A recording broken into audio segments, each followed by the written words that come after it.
Welcome back. Tonight we dive into the dark side of a place you thought was just for fun Chuck E. Cheese. A place of pizza, prizes, and animatronic bands that entertained millions. But for some, it became the setting for experiences they would never forget, for all the wrong reasons. These are tales from behind the curtain after the lights go out and the last family has gone home. So, I invite you to turn off the lights, put on your headphones, and settle in. Prepare to have your childhood memories tainted, because tonight we're exploring the real horror stories from Chuck E. Cheese. Let's begin. Tonight we delve into the unsettling world of haunted animatronics, where childhood memories take a sinister turn. Our first chilling tale comes from Kevin, a night technician at Chuck E. Cheese. This story unfolds in the late 90s, a time when animatronics were at the peak of their popularity, and Chuck E. Cheese was the ultimate destination for kids and families. Kevin's job was simple, or so he thought. His responsibilities included maintaining the arcade games, ensuring they were in perfect working order for the next day's rush of eager players. He also had to clean up the restaurant, wiping down tables, mopping floors, and generally ensuring the place was spotless. And, perhaps most importantly, he had to make sure the animatronic band, the heart and soul of Chuck E. Cheese, was ready for the next day's performance. This meant checking their mechanics, ensuring their costumes were in place, and that everything was set for another day of singing and dancing. At first, the empty building at night was just eerie, a cavernous space filled with the ghosts of laughter and the echoes of children's cheers. But he got used to it, the silence becoming a familiar companion as he went about his nightly tasks. That is, until the strange noises started, subtle at first, almost imperceptible. One night, while cleaning near the stage, a place that should have been silent and still, he heard something that made his blood run cold. He heard a mechanical whir, the sound of gears grinding against each other, struggling to turn. Then a pneumatic hiss, the release of compressed air, like a sigh escaping from a machine's lungs. It was the sound the animatronics made when they moved, a sound he knew well, but one that shouldn't be happening in the dead of night. He checked the stage, his heart pounding in his chest, a sense of unease creeping over him. Everything looked normal, the animatronics standing silently in their places, their painted smiles frozen in the dim light. But the sounds kept happening, growing more frequent, more insistent, as if the machines were trying to communicate something. And soon he noticed subtle changes, things that were almost too small to register, but that nonetheless sent shivers down his spine. A hand moved, just a fraction of an inch, but enough to be noticeable. A beak slightly open, as if the bird animatronic was about to speak.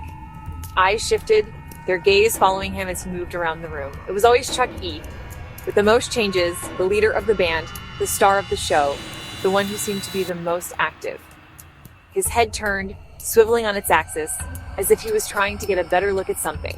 His torso pivoted, rotating slowly, deliberately, as if he was trying to orient himself in the darkness. His microphone lowered, inching closer to his mouth as if he was about to speak, to sing, to tell a terrible secret. Kevin, increasingly disturbed by these nightly occurrences, started taking Polaroids before and after his shift, documenting the positions of the animatronics. The differences, though subtle, were undeniable, a clear indication that something was moving the animatronics when no one was around. His manager, however, laughed it off, dismissing Kevin's concerns as the overactive imagination of a tired employee. He blamed old pneumatics, faulty wiring, anything but the possibility that something truly strange was happening. But Kevin knew better. He could feel it in his gut, a primal fear that told him something was terribly wrong. The movements felt intentional, deliberate, as if the animatronics were being controlled by something with a will of its own. One night, the sounds escalated.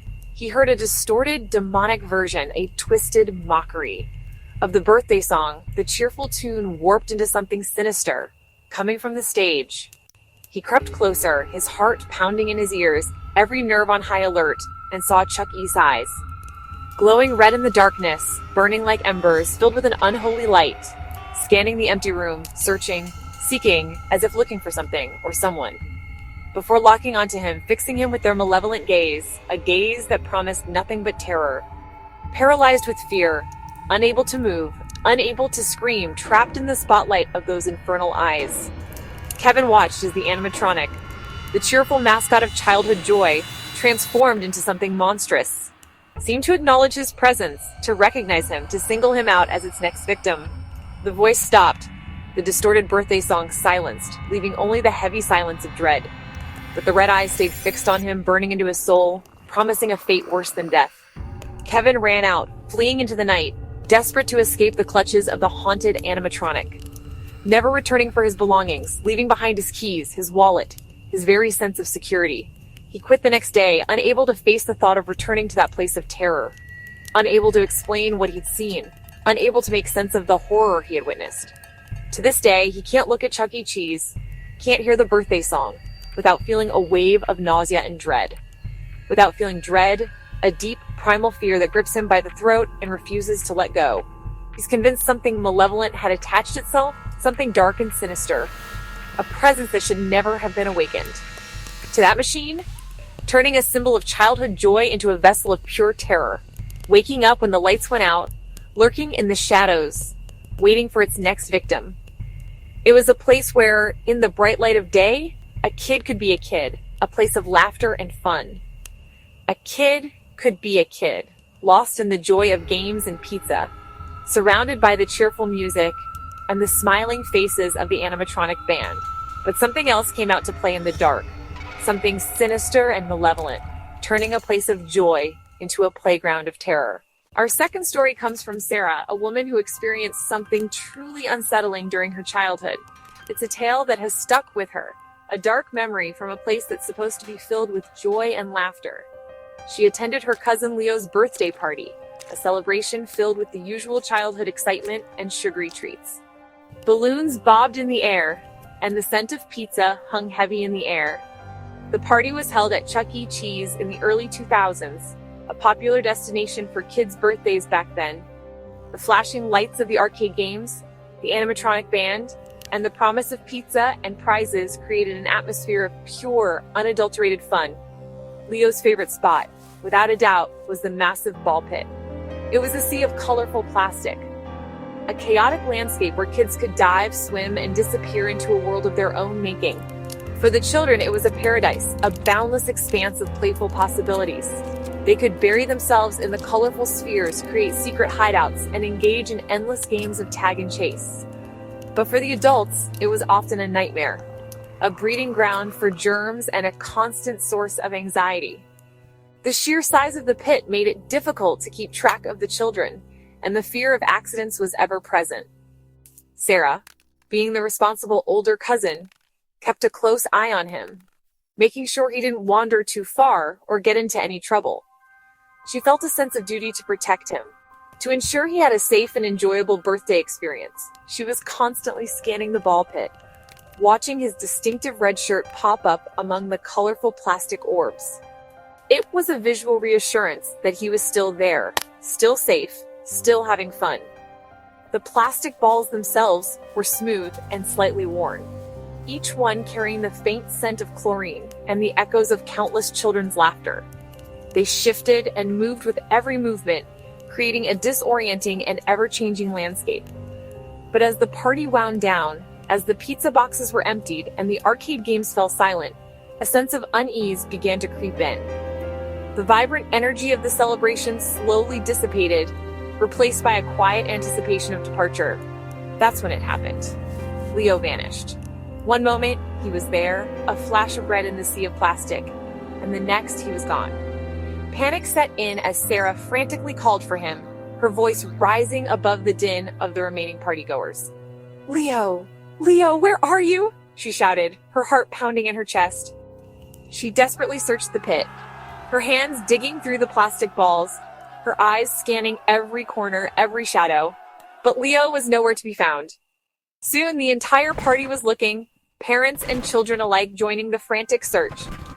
A sense of dread filled the air as the realization dawned that something was terribly wrong. The manager, sensing the gravity of the situation, locked down the restaurant, preventing anyone from leaving or entering. Every possible exit was secured, and the search intensified. The police were called, and sirens wailed in the distance as emergency vehicles raced towards Chuck E. Cheese. The flashing lights and the presence of law enforcement added to the growing sense of panic and fear.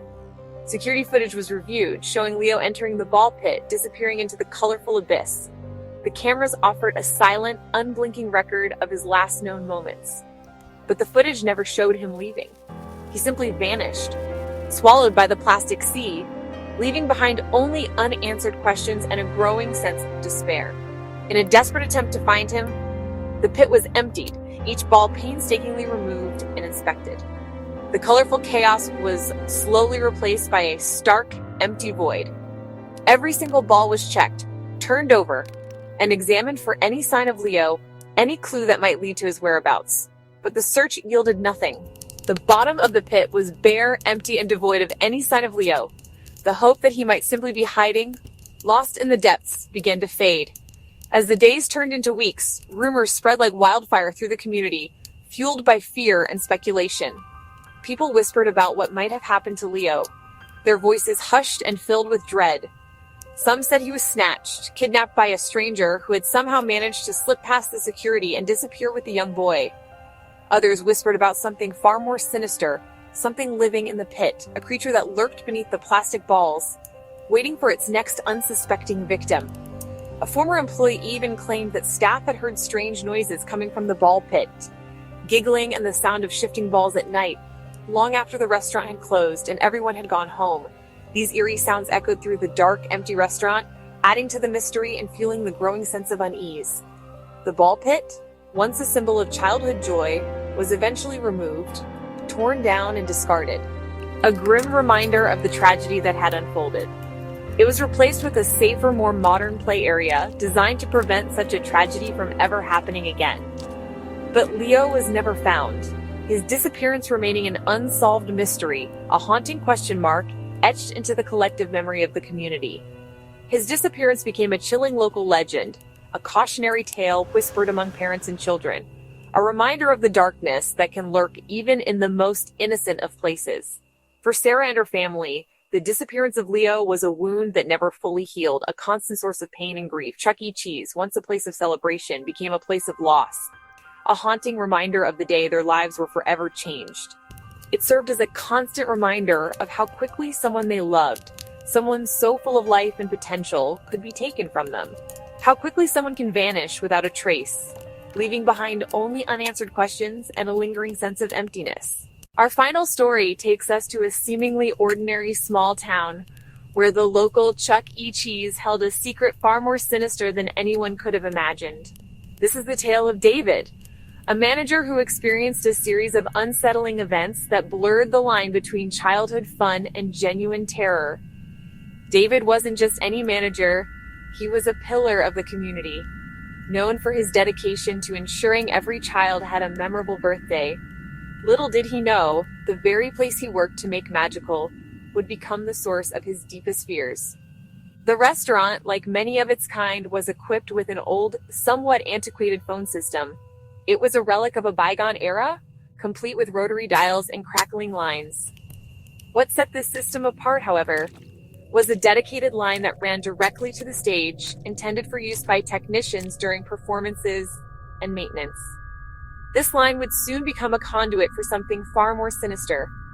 One night, as David was diligently closing up the restaurant alone, ensuring every game was powered down and every chair was in its place, an eerie silence descended. The usual cacophony of children's laughter and arcade sounds was replaced by an unsettling stillness. Suddenly, the shrill ring of the office phone shattered the silence. It was an unwelcome sound in the otherwise quiet building. The caller ID displayed a chilling message, XT7. Stage. A shiver ran down David's spine.